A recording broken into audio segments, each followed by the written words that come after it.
Globally, we pour an astounding $2.2 trillion into military spending every single year. That's over $6 billion a day. An incredible figure. It really is. Yet for all this huge investment in security, what do we actually see? Wars persist, millions are fleeing as refugees, climate disasters are getting worse, and hundreds of millions still live in extreme poverty. It just begs the question, why? It certainly does. So today we're embarking on a deep dive into a really audacious idea. It's basically a blueprint for a complete overhaul of our global security architecture with the United Nations, squarely in its sights. A radical proposal indeed. We're going to unpack why many argue the current system isn't just flawed, but fundamentally broken, and how a radical new approach could actually free up trillions of dollars for humanity, maybe paving the way for what could be genuine, lasting peace. Well, what's really striking is that the current United Nations, the one created back in 1945, has become,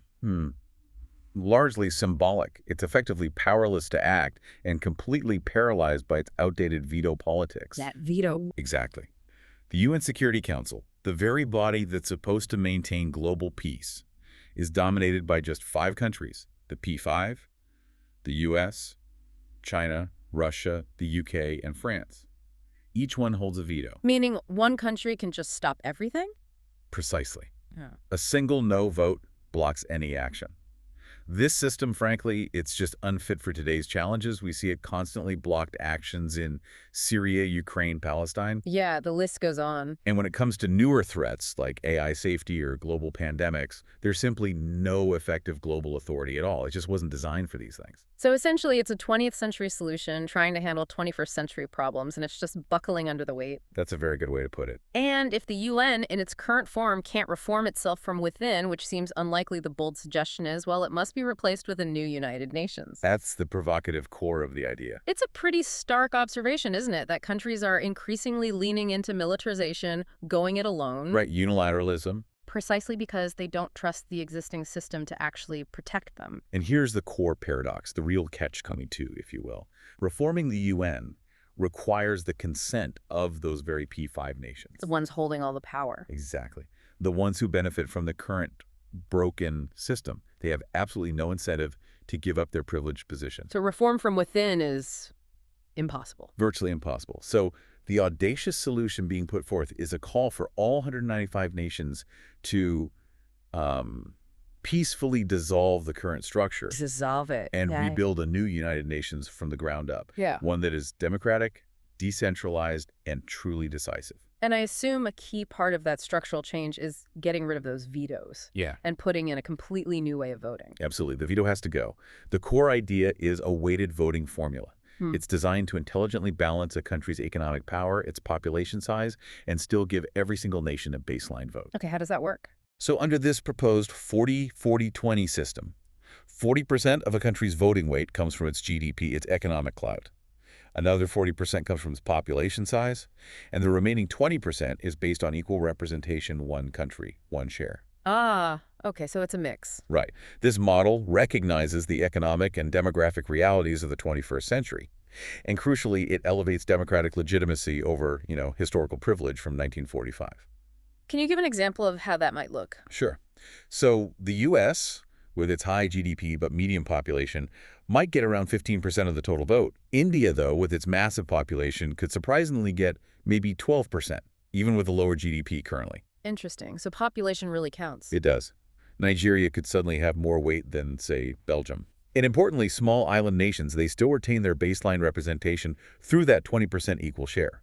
It's about updating power to reflect the world today, not yesterday. That immediately sounds like a very, very different global landscape. So, with this new weighted voting system, how radically would that change something like the Security Council? We're talking a completely different body, aren't we? Oh, completely different. Imagine a new Security Council that truly reflects today's world, not just the victors of World War II. Right. Under this plan, it would be composed of the top 5 vote-holding nations based on that 40-40-20 system. As of today, that would likely be China, the U.S., India, Japan, and Germany. Okay, that's a significant shift already. But here's the crucial part. These countries would not have veto power. no vetoes. Instead, they'd serve as rotating anchors, coordinating leaders. It's a huge shift from the current permanent overlords with their paralyzing veto. No more permanent members with vetoes. That sounds almost too logical. But then how would accountability work? How do you ensure leadership, especially for a key figure like the Secretary General? That's a critical question, and the proposal addresses it directly. It details a genuinely democratic process for electing the Secretary General. It would be a transparent system, using the same 40-40-20 formula for the actual vote count. A candidate would need nomination by one country and a second from another. They'd have to present a public platform, a vision. Like a real campaign. Exactly. A one-month global campaign. If no one gets over 50% in the first round, there's a runoff between the top two. The winner serves a 5-year term, renewable only once. Okay, so much more accountability. The aim is legitimacy, vision, and public accountability for the world's top diplomat. A big change. That makes a lot of sense. Okay, so you have this new structure, new voting, new leadership. How does this new UN actually tackle the big global challenges we face right now? Climate change, AI. Right, it's designed for that. The proposal includes dedicated, functional, empowered councils specifically for these 21st century issues. Like specialized bodies. Exactly. For instance, there would be a robust council on climate action. This wouldn't just talk. It would have the teeth to enforce global emissions limits, manage carbon finance, coordinate disaster response. Real power. Okay, what else? A council on AI safety. This is crucial. It would set global standards for AI development, conduct risk audits, push for algorithmic transparency, trying to get ahead of the risks. We definitely need that. Then a council on global health and pandemics focused on prevention, early warning, and pharmaceutical equity so we don't repeat the vaccine hoarding issues, for example. Yes. And also a council on global trade, but one that architects a new system. It would have to include modern issues like migrant labor rights, digital goods, supply chain justice, climate safeguards, things the current system barely touches. And all these councils operate under the new voting system. All under the 40-40-20 weighted voting framework. That's key for ensuring fairness, representation, and the ability to actually make decisions. Actionability. We've talked structure, function. Now let's get into what many people might find the most compelling part, the potential economic benefits. What could this mean for global funding? Because that $2.2 trillion figure at the start. Exactly. This is where the concept of the peace dividend comes into play. Yeah. And it's potentially enormous. How does that work? Well, the logic is, if you have a truly functional global governance system, one that countries actually trust to provide security and mediate disputes fairly. Then they don't feel the need to spend quite so much on their own military. Precisely. That trust reduces the perceived need for massive military arms buildups. The idea is that nations could then confidently, gradually cut military budgets perhaps by 25%, maybe even 50% over a decade. 25 to 50%. What does that translate to in dollars? Okay, get ready for this. The U.S. alone, just the U.S., could potentially save over $400 billion per year. Wow. Globally, total military spending could drop by a stunning $1 trillion to $1.5 trillion annually. $1 to $1.5 trillion freed up every year. Yes, this is identified as quite possibly the single largest untapped source of global funding we have, just sitting there, currently spent on weapons and armies. When you think about that scale, $1.5 trillion a year, Yeah. it's almost dizzying to imagine what that freed up capital could actually achieve for humanity. It genuinely opens up what the proposal calls humanity's wish list, things that suddenly become very, very affordable. Like what? We're talking about things like universal health care, basic quality health care in every country, free, quality education from pre-K all the way through college, globally. Really? Free college globally? Funding potential is there. Massive investments in green infrastructure, clean energy transitions worldwide, pilot programs for global basic income to tackle extreme poverty directly, Okay. ensuring food security and shifting to regenerative agriculture, providing affordable housing, sanitation, internet access for all basic dignities, building truly resilient supply chains, pandemic-ready health systems so we're prepared next time. So basically everything we currently claim we can't afford Yes. suddenly becomes potentially within reach. It reframes the whole scarcity argument. That's a profoundly different vision of what's possible. Let's shift gears slightly. How does this new structure specifically change global partnerships? You mentioned the Security Council members changing. Give us a compelling example of how relationships might shift. Okay, one of the most fascinating potential shifts highlighted is the relationship between the U.S. and India. Under this proposed voting formula, they could stand shoulder to shoulder as true equals. Equals. How so? Well, the 40-40-20 system recognizes both the U.S.'s economic power, GDP, and India's demographic weight population. This completely reverses the, frankly, artificial gap created by the current UN structure, which sidelines India despite its size and growing influence. Right, India isn't a permanent Security Council member now. Exactly. But look at their complementary strengths. The U.S. brings the world's largest economy, tech innovation, strong institutions. India brings the world's most populous democracy, a fast-growing economy, and a really vital moral voice, often representing the global south. So putting them on equal footing in a new UN. Could unlock incredible potential. Imagine joint leadership on critical issues, climate action, global health strategies, reforming the World Bank and IMF, setting standards for responsible AI governance, ensuring security in the Indo-Pacific. That partnership could be a powerful counterweight to authoritarian influence. Absolutely. And it could help bridge that persistent divide between the global north and the global south. It's a game changer. Speaking of global interactions and power, let's broaden that to another fundamental aspect, language. How does a new UN approach the languages used? That's always political. Deeply political. Language in an institution like the UN is power.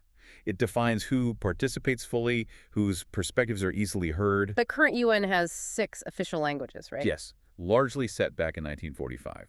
English, French, Spanish, Russian, Chinese, Arabic. The proposal for the new UN is to adopt 5 official languages, but a different 5. Mandarin Chinese, English, Hindi, Spanish, and Arabic. Okay, so French and Russian are out, Hindi is in. Why those 5? The argument is that these 5 collectively reflect today's global realities much better. You look at native speakers, total speakers, population represented, global economic and cultural influence. So Mandarin for China's influence. Right, most spoken native language. English as the global lingua franca of science, business, internet. Hindi representing India, the largest democracy, huge population, growing economy, giving a voice to South Asia. And Spanish and Arabic. Spanish is spoken by over 500 million native speakers across more than 20 countries. Huge reach. And Arabic is absolutely key for engaging North Africa and the Middle East, the wider Muslim world. So the goal is better representation. Exactly. The proposal argues that while French and Russian were historically important, their global footprint today doesn't match the others on this list. This shift tries to align policy with global reality, covering the linguistic needs of potentially 80% of the global population directly. It's about making the institution more inclusive.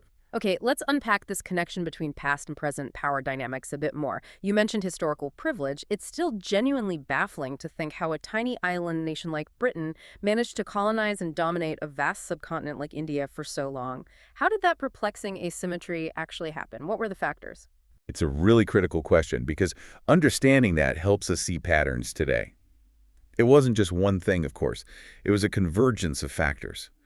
First, the Industrial Revolution gave Britain an immense, unprecedented advantage. Technology. Superior weaponry, yes, but also mass-manufactured goods they could use to manipulate trade, and crucially, efficient logistics railways, steamships for moving troops and resources. This also generated a financial surplus that funded expansion. Okay, what else?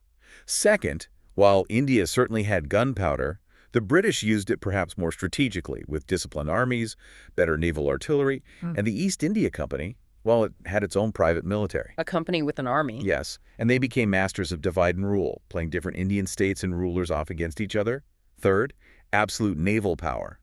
Britain controlled the sea routes, dominated trade, and could isolate regions or prevent Indian powers from coordinating easily. Control the sea, control the trade. Fourth, Britain had a surprisingly sophisticated bureaucracy and organizational capability for the time. The East India Company itself was almost like a corporate state hybrid. It taxed, it administered justice, it governed, and finally, a crucial factor was that India itself was fragmented. It wasn't a single unified state. It was a collection of princely states, regional powers, often with their own rivalries, which the British expertly exploited. So tech, military organization, naval power, bureaucracy, and exploiting internal divisions. A potent combination. A very potent combination, allowing a smaller entity to dominate a much larger one. That really shifts the perspective. So connecting that history, what does this all mean for us today? How do those historical lessons translate to modern challenges, especially in our digital age? The parallels are, well, they're quite striking and maybe uncomfortable when we look at what some call big tech and data colonialism. Data colonialism, explain that. The argument is that we're seeing massive tech corporations, often based in just one or two countries, acting almost like new empires. And the resource being extracted isn't cotton or spices, it's data. Our data. Our personal information, our online behavior. Exactly. Think about it. Just as Britain extracted raw materials, these tech giants extract behavioral data, cultural expressions, our attention spans, and they monetize it. This happens through surveillance capitalism, constant monitoring, through digital dependency, where whole countries rely on foreign tech infrastructure for basic services, and, very significantly, through AI bias. How does AI bias fit in? If AI models, the ones increasingly shaping our world, are trained primarily on data from Western countries and Western languages, reflecting Western cultural norms. They can end up imposing those norms globally, potentially marginalizing other cultures and perspectives. Wow. So can you draw direct parallels? You really can. Yeah. Land annexation in the past? Maybe that's like server dominance today, where the infrastructure is controlled. Resource extraction then. Data mining now. Trade monopolies then. Platform monopolies now think app stores, search engines. Algorithmic bias. Military garrisons, maybe analogous to app installs and operating systems that become ubiquitous and hard to remove or replace. And it's really crucial to stress here, just like in the past, no technological superiority justifies this kind of domination. GDP gaps don't equal moral license. The idea that because a company or country is more technologically advanced gives it the right to extract data or impose its digital systems globally, that's a dangerous echo of colonial logic. And this isn't just theoretical, it has real consequences. Absolutely. It's framed as a real AI safety issue in the broader sense. This dynamic exacerbates global inequality. It risks cultural erasure if local languages and worldviews aren't reflected in the dominant AI systems. It can lead to policy capture, where governments feel they have to cater to giant foreign platforms, and it creates algorithmic lock-in, where societies become dependent on systems they don't control and can't easily change. So if this is the new power imbalance, this data colonialism, what are the proposed solutions? How do we counter it? How do we achieve digital decolonization? Well, the path toward digital decolonization involves several key steps, according to this thinking. First, building sovereign data infrastructures, particularly in the global south, so countries aren't just reliant on foreign clouds and servers. Taking back control of the infrastructure. Yes. Second, consciously developing AI models trained on local languages, local data, reflecting local values. Fostering digital public goods, public alternatives to corporate platforms where possible. So not just private companies dominating. Right. And crucially, establishing global AI governance, perhaps through that proposed Council on AI Safety we mentioned, that includes developing countries as equal stakeholders, not just rule takers. It requires fundamentally democratizing AI development, its infrastructure, and its regulation. It's clear that such a fundamental shift, reimagining the UN, tackling digital colonialism, none of this will be easy. You'd expect massive resistance, especially from the current P5 nations who benefit from the status quo. Oh, absolutely. Resistance is guaranteed. So what are the realistic, actionable steps forward proposed in this vision? How do you get from here to there? The proposal outlines several strategic steps. First, a powerful symbolic and political move could be a joint U.S.-India declaration endorsing this kind of reform formula, leveraging their complementary strengths we discussed. Using that potential partnership as a catalyst. Exactly. Then, mobilizing support within groups like the G20, and particularly getting the Global South Coalition on board countries that stand to gain representation and voice.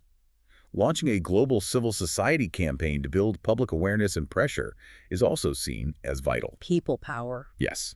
And critically, linking this structural reform to delivering tangible results on urgent global issues show that a new system can actually tackle pandemic prevention, AI regulation, digital equity, climate action more effectively than the current paralyzed one. Make the case based on results. Connect reform to survival, almost. In a way, yes. Now, perhaps the most radical element proposed for this new UN relates to membership and democracy itself. Oh, what's that? It's a requirement that for a country to gain admission to this new UN, it must hold a democratically elected constituent assembly within 5 years to review and renew its own constitution. Renew its constitution. Yes, and furthermore, it would need to repeat this fundamental democratic constitutional renewal process every 50 years to maintain its membership in the new UN. Every 50 years. Wow. The idea is to institutionalize democratic evolution and adaptation. to ensure that both national governance systems and the global system itself remain relevant, accountable, and don't become rigid and outdated like the current UN arguably has. It bakes in renewal. And one more critical area. This new UN, proponents argue, must specifically address the massive failures of the current system regarding displacement and statelessness. Millions fall through the cracks now. What would it do differently? It would need to guarantee the right to nationality for everyone, establish a global refugee rights charter that's actually enforceable, perhaps through economic sanctions, create something like a secure digital global citizenship ID system for stateless individuals, and crucially for the future, negotiate binding climate relocation treaties funded by the major historical emitters for people displaced by rising seas or desertification. Addressing the root causes and the consequences. Exactly, filling the huge gaps in the current system. So bringing this all together, what does this all mean for you, listening right now? For the future of our world? It's a huge set of ideas. It is huge. And the core message, I think, is that humanity faces genuine existential threats. Climate collapse, runaway AI, pandemics, the ever-present risk of nuclear war, and the current weak, compromised, veto-paralyzed UN simply cannot lead us through these effectively. It wasn't designed for it. So tinkering isn't enough. The argument is no. Patching an outdated institution won't cut it. We need to do what previous generations did after moments of global upheaval, like after World War II, build anew. The world doesn't just need a better United Nations. The suggestion is it needs a United Peoples of Earth. United Peoples of Earth. An organization built fundamentally on truth, on inclusion, on democratic renewal. One that replaces fear and gridlock with vision and action, and crucially shifts those trillions of dollars from preparing for war to investing in human well-being and a sustainable future. What a compelling and, yes, radical vision. This deep dive has really unpacked this idea of dissolving the current UN and rebuilding a new democratic representative global body. We've covered the weighted voting system, the 40-40-20 formula. The new functional councils. Right? Councils for climate, AI, health. And that incredible prospect of a peace dividend. Potentially trillions freed up to fund humanity's most pressing needs. A completely different budget for the planet. Yeah. We've also touched on those historical patterns of power, haven't we? From colonial empires exploiting resources and divisions To the modern challenges of digital colonialism and data exploitation. and the absolute imperative for equity, for fairness in this new age of data and AI. It feels like if we don't get this right, those old patterns will just repeat in new, maybe even more insidious technological forms. That's the risk, absolutely. Yeah. It's a lot to take in, I know, but I really hope it encourages you, the listener, to think deeply about the kind of global cooperation we truly need for this century and beyond. Yeah. Consider how these proposed changes abolishing the veto, the new voting weights, the focus on modern issues, the peace dividend could fundamentally alter global dynamics and maybe, just maybe, unlock a more just, equitable, and peaceful future. It really leaves us with a powerful question to ponder, doesn't it? How can we, collectively, actually move from a world seemingly governed by fear, by outdated structures, by paralysis, to one that's built on shared power, genuine cooperation, and a collective commitment to tackling our shared future?